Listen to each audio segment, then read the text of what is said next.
চঞ্চল মিত্র সরাসরি শিয়ালদা স্টেশন থেকে আমাদের সঙ্গে রয়েছেন। চঞ্চল, হাওড়াতে আমরা দেখছিলাম যে সেখানে বিশেষ ক্যাম্পের বন্দোবস্ত করা হয়েছে, কর্মী সমর্থকদের হাতে খাবার তুলে দেওয়া হচ্ছে এবং মাইকিং এর মাধ্যমে তাদের বুঝিয়ে দেওয়া হচ্ছে কোন রুট ধরে যেতে হবে ব্রিগেডে। শিয়ালদা স্টেশনের ছবিটা, সেখানে ঠিক কি বন্দোবস্ত চোখে পড়ছে কর্মী সমর্থকদের জন্য? রাজ্য অফিসের দিকে ধীরে ধীরে প্রস্থান করব।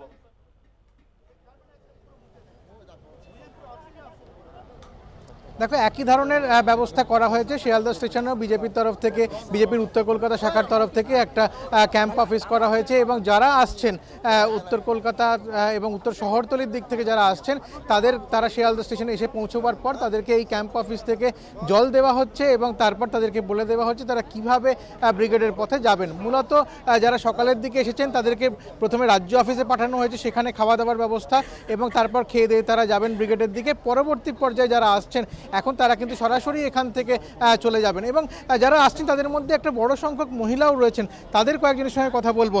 আজকে কি শুনতে আসছেন মূলত ব্রিগেডের সভায়? কি শুনতে আসছি, মূলত মোদিজি আমাদের ভারতবর্ষের উন্নতির দিকে, ভারতবর্ষকে আরও বিশ্বের বুকে সেই জায়গাটায় পৌঁছে দিতে মোদিজি তো সবসময় রয়েছে, তার বক্তব্যের মধ্যে দিয়ে সেগুলো প্রকাশ পায়।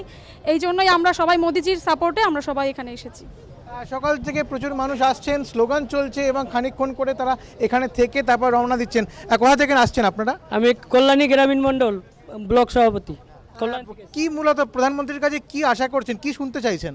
আমরা শুনতে চাচ্ছি যে আমাদের পশ্চিমবাংলায় গণতন্ত্রকে পুরো হনন করা হয়েছে, যাতে পশ্চিমবাংলায় গণতন্ত্র ফিরে আসে, সেটাই আমরা ওনার কাছে দাবি রাখবো।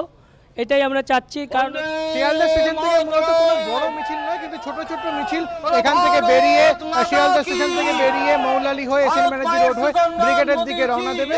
আর এভাবেই কিন্তু ছোট ছোট দলে ভাগ হয়ে ব্রিগেডের পথে যাওয়া শুরু হয়ে গিয়েছে।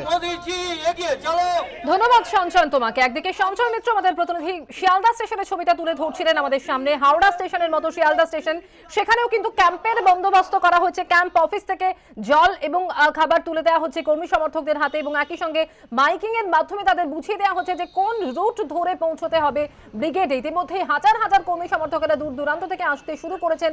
বিশেষ কয়েকটি ট্রেনের বন্দোবস্ত করা হয়েছে বিজেপির তরফ থেকে, যে ট্রেনের মাধ্যমে কর্মী সমর্থকেরা পৌঁছে যাচ্ছেন শহরে এবং ইতিমধ্যে ব্রিগেডে অনেকেই পৌঁছে গিয়েছেন এবং যত সময় বাড়বে ভিড়টা ক্রমশই একইভাবে বাড়বে বলেই মনে করছেন বিজেপি নেতৃত্ব।